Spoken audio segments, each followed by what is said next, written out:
you guys are back. So, welcome everyone to our YouTube channel Perfect Learning Club, a different and a perfect way of study.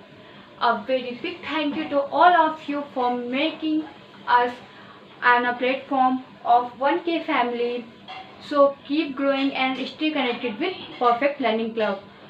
So, that's all, and let's begin with our topic.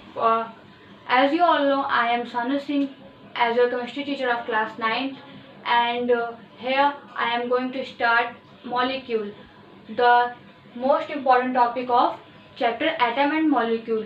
इसमें आपको सभी molecule के बारे में बहुत ज़्यादा basic से पढ़ाऊंगी. हमेशा बेसिक आपका क्लियर होना चाहिए. तो मॉलिक्यूल के बारे में पढ़ने से पहले मॉलिक्यूल के बारे में पढ़ने से पहले मैं आपको बता दूं कि एटम के इसके पहले का जो टॉपिक है एटम, वो ऑलरेडी हमारे चैनल पे अपलोड हो चुका है. अगर आपने अभी तक नहीं देखा है तो हमारे चैनल को विजिट करिए.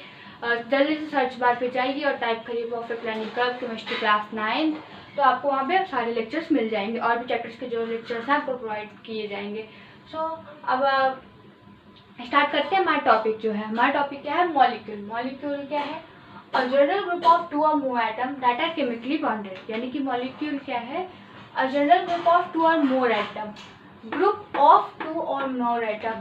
जनरल ग्रुप यानी कि सामान्य, एक दो या दो से अधिक, यानी कि टू और मोर, यानी कि दो या दो से अधिक एटम को जब हम कंबाइन कर देते हैं तो वो मॉलिक्यूल फॉर्म कर लेता है.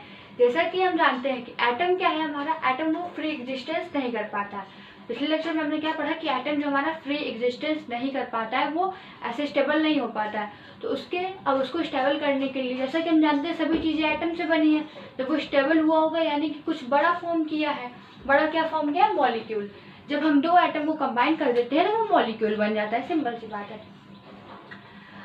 उसके बाद फिर उसकी सेकंड प्रॉपर्टी क्या है? They are held by attractive force. अगर जैसे कि आप जानते हैं कि अगर किसी मतलब अट्रैक्शन नहीं होगा, अगर वो क्या करते हैं मतलब एक दूसरे का, मतलब मान लीजिए दो एटम है हमारे पास, अगर वो रिपल्स कर रहे हैं, एक दूसरे से दूर भाग रहे हैं, तो कहाँ वो स्टेबल हो पाएंगे? जब तक उनमें अट्रैक्टिव फोर्सेस, यानी कि जैसा कि आप जानते हैं पॉजिटिव निगेटिव,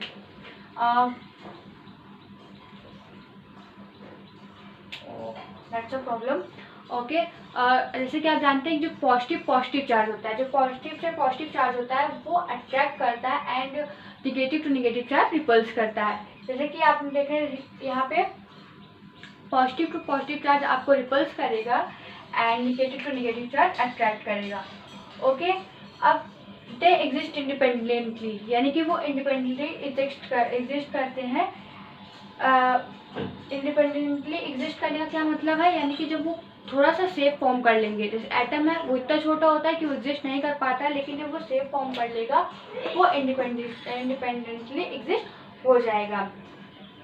तो उसके बाद फिर मॉलिक्यूल को जो है वो दो पार्ट में डिवाइड कर दिया गया. दो पार्ट वो कौन कौन से थे? एक है हमारा मॉलिक्यूल ऑफ एलिमेंट और दूसरा था हमारा मॉलिक्यूल ऑफ कंपाउंड. यानी कि मॉलिक्यूल भी दो टाइप के फॉर्म होते हैं. पहले हमने देखा मॉलिक्यूल कैसे फॉर्म होते हैं. टू और मोर एटम को जब हम कंबाइन कर देंगे तो वो मॉलिक्यूल फॉर्म कर देंगे, पर क्या? केमिकली बॉन्डेड हो. तो आप वो समझ ही रहे हैं कि वो केमिकली कैसे बॉन्डेड होंगे. सो मॉलिक्यूल में से क्या है हमारा? मॉलिक्यूल में दो टॉपिक है, molecule of element and molecule of compound. Molecule of element क्या है? मॉलिक्यूल ऑफ एलिमेंट है कि जहाँ पे molecules of element are constituted by same type of atom. यानी कि देखो, अभी हम जैसे हमारे दिमाग में क्वेश्चन उठता है कि मान लीजिए हमने सिर्फ हाइड्रोजन को मिलाया तो वो मॉलिक्यूल हुआ. ऐसे हम लोग पढ़ लेते हैं, लेकिन हम उसको कैटेगराइज कैसे करेंगे कि ये कौन सा मॉलिक्यूल फॉर्म कर रहा है? मॉलिक्यूल ऑफ एलिमेंट का क्या कहने का मतलब है? यानी कि जब जो मॉलिक्यूल होगा, अगर उसमें सेम टाइप के एलिमेंट होंगे और उसमें कोई डिफरेंट टाइप का एलिमेंट नहीं होगा, तो वो होगा हमारा मॉलिक्यूल ऑफ एलिमेंट. जैसे कि मॉलिक्यूल ऑफ एलिमेंट यानी कि जैसे यहाँ पर लिख रखा है हाइड्रोजन, इसको दो पार्ट में मतलब दो पार्ट में डिवाइड हुआ तो दो हाइड्रोजन इसने फॉर्म किए. तो जिसने दो हाइड्रोजन फॉर्म किए, जिसका दो हाइड्रोजन फॉर्म हुआ वो क्या था? इसने दो हाइड्रोजन फॉर्म किए. दो हाइड्रोजन फॉर्म करने का मतलब क्या था? दो हाइड्रोजन यानी कि दो पार्ट में डिवाइड हो. क्या आप देख रहे हैं कि हाइड्रोजन दोनों सेम ही कैटेगरी में बिलोंग करते हैं वो डिफरेंट बिलोंग नहीं करते हैं। हाइड्रोजन उसका भी एटॉमिक नंबर 1 है एंड इसका भी सेम एज एटॉमिक नंबर 1 है। उसके बाद फिर इसके बाद ये क्या फॉर्म किया, H2 मॉलिक्यूल। हम यहाँ क्या देख रहे हैं, क्या फॉर्म करेगा, H2। ये यहाँ पे हमारा H2 फॉर्म करेगा। तो उसके बाद फिर अब फिर से मैं आपको एक बार रिवाइज कर दूँ, मॉलिक्यूल क्या है, मॉलिक्यूल क्या है, क्या कहते हैं, केमिकली फाउंडेशन ऑफ 2 और more atoms are known as molecule. उसके बाद फिर हमारा आता है molecule of element. Molecule of element क्या है, व्हेन 2 और more atom of same, when molecule of element यानी कि the molecule of element are constituted by same type of element, यानी कि जब एक मॉलिक्यूल में सेम टाइप का एलिमेंट होगा तो वो हमारा कहलाएगा मॉलिक्यूल ऑफ एलिमेंट। और सेम है जब हमारा मॉलिक्यूल ऑफ कंपाउंड, यानी मॉलिक्यूल ऑफ कंपाउंड क्या है, कंपाउंड आप समझ रहे हैं, एलिमेंट आप देखिए, आप इसके नेम से समझ जाइए। एलिमेंट, एलिमेंट का क्या कहने का मतलब है, आपको अगर क्वेश्चन पेपर्स में आ जाए क्वेश्चन तो आपको ये डिफाइन करने को नहीं आएगा कि मॉलिक्यूल ऑफ एलिमेंट है क्या, आपसे डायरेक्ट मॉलिक्यूल देंगे, उसको बताएंगे, आप इसको डिफाइन करिए मॉलिक्यूल ऑफ एलिमेंट है या कंपाउंड है। अगर आप उसमें सेम टाइप के एलिमेंट देखते हैं, यानी कि सिर्फ हाइड्रोजन हाइड्रोजन हाइड्रोजन है, या फिर सिर्फ ऑक्सीजन ऑक्सीजन ऑक्सीजन है, या फिर सिर्फ नाइट्रोजन नाइट्रोजन नाइट्रोजन है, तो आप उसको मॉलिक्यूल ऑफ एलिमेंट कह देंगे। अगर उसमें हाइड्रोजन और ऑक्सीजन दोनों अलग अलग पार्ट में होंगे तो उनको हम कह देंगे मॉलिक्यूल ऑफ कंपाउंड। एंड जो हमारे नेक्स्ट है, atom of different element joint together in a different ratio, यानी कि जब हमारे दो एटम, दो डिफरेंट एटम एक मतलब एक डेफिनेट रेशियो में ज्वाइन करते हैं, एक कंपाउंड बनाते हैं, तो उसको हम क्या कहते हैं, मॉलिक्यूल ऑफ कंपाउंड। जैसे कि हमने देखा है वाटर, H2O, अधिकतर जो भी चीज़ हम देखते हैं सब कंपाउंड ही होता है। मॉलिक्यूल ऑफ एलिमेंट उनको का रेजिस्टेंस हमें कहीं बहुत कम मिलता है।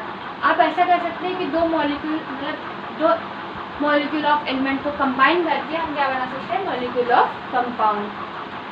होप सो अब आपको ये समझ में आ गया होगा कि H2O NH3, H2O में हमने क्या लिखा है, H2O, इसका रेशियो क्या होगा, 1, इसका क्या होता है 1:2:1 की रेशियो फॉर्म में लिखते हैं इसको हम 2:1 के फॉर्म में लिखते हैं। 2:1 के फॉर्म में हम क्या लिखते हैं, इसको अगर हम लिखे तो मैं 1:3। पर अगर हम इसको निकालना चाहें तो हाइड्रोजन का एटॉमिक मास कितना होता है 1 और इसका कितना होता है 16, तो यहाँ पे क्या हो जाएगा, इसका एटॉमिक मास 2 हो जाएगा और इसका टोटल रेशियो क्या आ जाएगा 1:8। तो ये आपका डेफिनेट रेशियो 2:1 कहलाएगा एंड आपका जो एटॉमिक मॉलिक्यूलर मास रेशियो होगा वो 1:8 कहलाएगा। उसके बाद मैंने यहाँ नया टर्म लिख रखा है एटॉमिसिटी। एटॉमिसिटी क्या है, एटॉमिसिटी क्या है, जिस नंबर में आपका मॉलिक्यूल ज्वाइन हुआ है, यानी कि जितने मॉलिक्यूल ज्वाइन हुए हैं और जितना उनका नंबर है उसको कहते हैं हम एटॉमिसिटी। एटॉमिसिटी को आप कैसे डिफाइन कर सकते हैं, the number of atoms constituted to a molecule is known as atomicity. जैसे H2O हाइड्रोजन में 2 मॉलिक्यूल है हाइड्रोजन का, तो उसको इसकी एटॉमिसिटी क्या हो गई 2। उसको हम क्या कैसे लिख सकते हैं, डायटोमिक, पॉलीटोमिक, मोनोटोमिक, ऐसे करके हम इसको डिफाइन कर सकते हैं। तो ये हो गया आपका एटॉमिसिटी और आपका मॉलिक्यूल ऑफ कंपाउंड। इसके बाद जो हमारा नेक्स्ट टॉपिक आता है आयन। आयन के बारे में आपको सिर्फ ऐसे ज़्यादा डीपली अगर आप आयन क्या है, आयन आप सीधे समझ सकते हैं कि charge. So here is our next part, यानी कि जो हमारा नेक्स्ट टॉपिक है आयन। तो आयन के बारे में पढ़ेंगे, आयन क्या है। तो हमने पढ़ लिया molecule of compound. Molecule of compound form कैसे होता है, आयंस की वजह से। आयंस क्या है ये जानते हैं।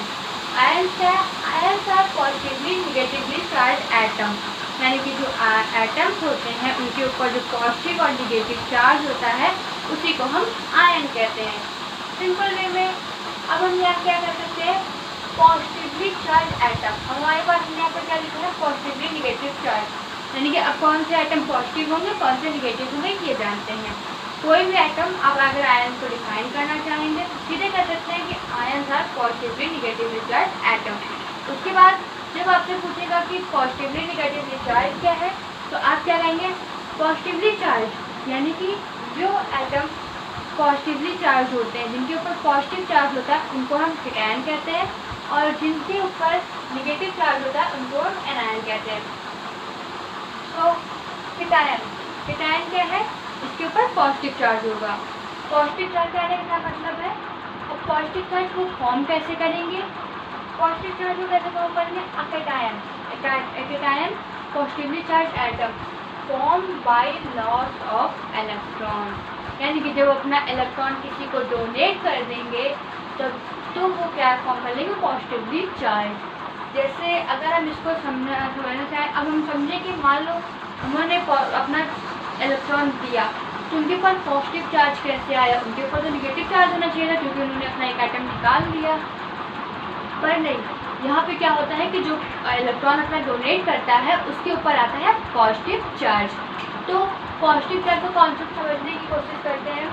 पॉजिटिव एग्जांपल लेकर हम समझते हैं कि मान लीजिए कोई एक क्या कहते हैं बैंक है, ठीक है, बैंक से मान लीजिए एक कोई पर्सन है, उसको लोन चाहिए, उस पर्सन ने लोन लिया तो क्या बैंक ने क्या किया, अपना मनी उसको दे दिया, अपना मनी, यानी कि उसने बैंक ने अपने जो उसमें गवर्नमेंट की जो मनी थी वही तो दिया। उस वक्त अगर क्या कहते हैं उस पर्सन के पास मनी होती तो वो बैंक से विड्रॉ करता, वो बैंक से लोन नहीं लेता।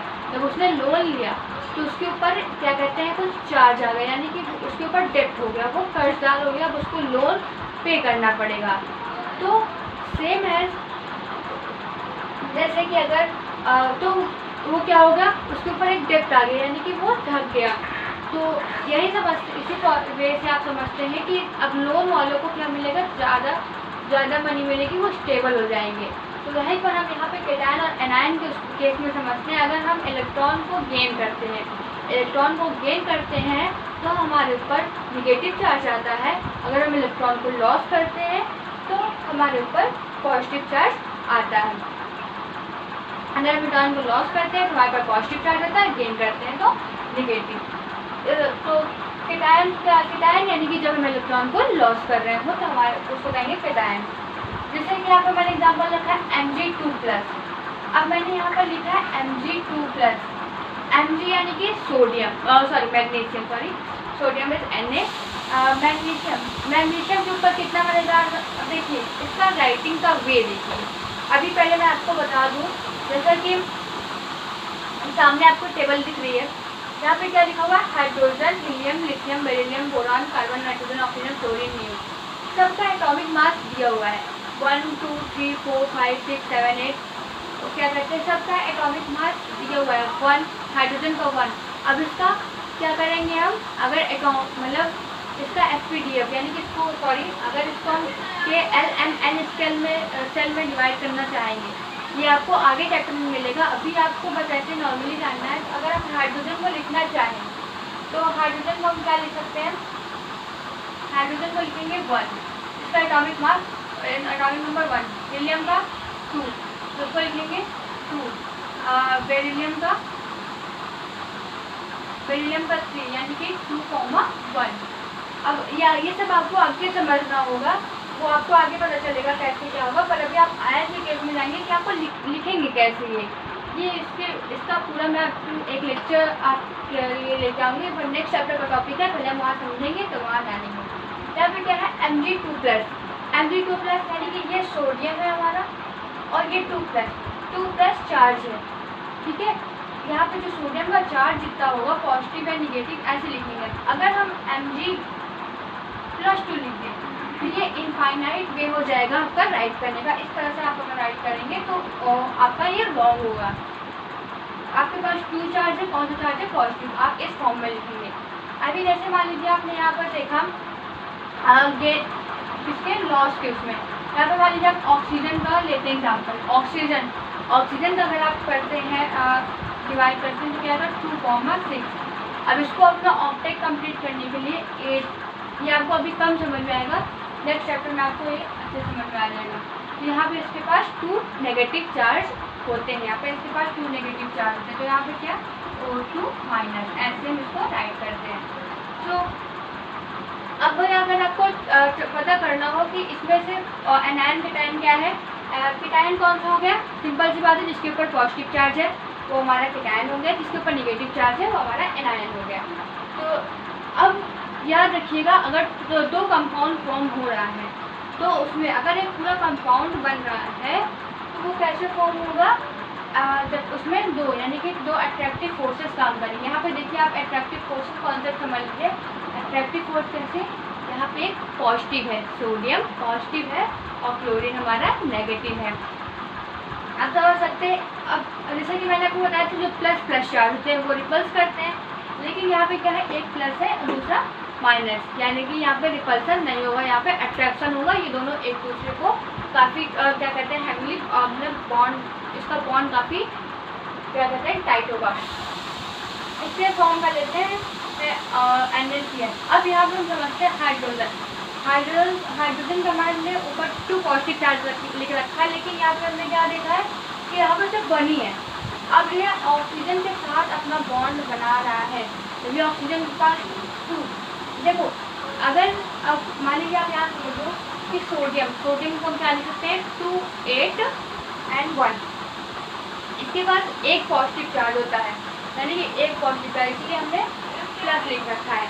और क्लोरीन का एटॉमिक नंबर क्या होता है, 17। आप एटॉमिक नंबर की लिस्ट देखिए, आपको 20 तक प्रोवाइड की गई है। आपको वीडियो को स्किप करिए, पीछे जाइए, आपको वहाँ पे मिल जाएगा और पूरा टेबल। ये देखिए आपके पास ये माइनस का चार्ज है, इसके पास एक पॉजिटिव चार्ज था, इसके पास एक नेगेटिव का चार्ज था, यानी कि इसके पास एक एक्स्ट्रा इलेक्ट्रॉन था, इसके पास एक कम इलेक्ट्रॉन था। तो ये अपना इलेक्ट्रॉन इसको शेयर कर दिया, इन दोनों ने बना लिया कंपाउंड। ठीक है, अब इसके पास एक ही इलेक्ट्रॉन है पर इसको चाहिए 2, तो इसीलिए अपने 2 साथियों को बुला लेगा, यानी कि यहाँ पर 2 हाइड्रोजन मिल करके एक ऑक्सीजन को अपना इलेक्ट्रॉन डोनेट करेंगे। सो अब इलेक्ट्रॉन शेयर करेंगे, ये हमारा क्या फॉर्म कर लेगा, H2O। ये सिंपल सा हमारा आयंस के बारे में है। और उसके बाद हमारा आता है कंपाउंड। जैसा कि मैंने यहाँ लिखा था, compound are form of ion, यानी कि जो हमारा कंपाउंड है वो आयन से फॉर्म होता है। कंपाउंड हमारा आयन से फॉर्म होता है, यानी कि एक पॉजिटिव और एक निगेटिव होगा तब हमारा कंपाउंड फॉर्म होगा। और उस कंपाउंड को क्या बोलेंगे हम, आयनिक कंपाउंड। कंपाउंड तो वैसे कई टाइप के होते हैं, आप आगे पढ़ेंगे 10th क्लास में, पर यहाँ पर जानिए आयनिक कंपाउंड के बारे में। जो हमारा 2 यानी कि एक पॉजिटिव एक निगेटिव चार्ज मिलकर एक कंपाउंड बनाता है, वो होता है हमारा आयनिक कंपाउंड। तो ये हो गया हमारा आयंस के बारे में। आयंस को एक बार फिर से मैं रिपीट कर लेती हूँ। Ions are positively negative charge atom, positively charge anion, positively charge cation और नेगेटिवली चार्ज एनायन। उसके बाद फिर जो पॉजिटिवली चार्ज एनायन होंगे, पॉजिटिवली चार्ज केटायन जो होंगे, यानी कि जो केटायन होंगे वो इलेक्ट्रॉन देके केटायन कहलाएंगे, और जो इलेक्ट्रॉन गेन करेंगे वो क्या कहते हैं, एनायन कहलाएंगे। उसके बाद फिर मतलब ये जो फॉर्म करते हैं इनका कंपाउंड को हम क्या बोलते हैं, आयनिक कंपाउंड। अगर आप मॉलिक्यूलर कंपाउंड देखते हैं, मॉलिक्यूलर कंपाउंड में आप मैंने एग्जाम्पल लिया था NH3 का, अमोनिया NH3। यहाँ पर देख सकते हैं हाइड्रोजन के 3 मॉलिक्यूल्स हैं, और हाइड्रोजन के 3 मॉलिक्यूल्स हैं, और उसके नाइट्रोजन का 1 एटम। हाइड्रोजन का 3 एटम है। यहाँ पे अगर हम इसको कह सकते हैं मॉलिक्यूल भी कह सकते हैं, क्योंकि H3 क्या हो जाएगा, मॉलिक्यूल ऑफ एलिमेंट। अगर इसको अलग अलग करेंगे तो इसको मॉलिक्यूल भी कह सकते हैं, लेकिन हम यहाँ पर क्या कंसिडर करेंगे, एटम। हाइड्रोजन के 3 एटम है, सोडियम का 1 एटम है। इन दोनों को मिला के क्या मिल गया, NH3। अगर हम इसको SPDF करते हैं इसका तो 2, 5 हमको मिलता है, यानी कि इसके पास 3 नेगेटिव चार्ज।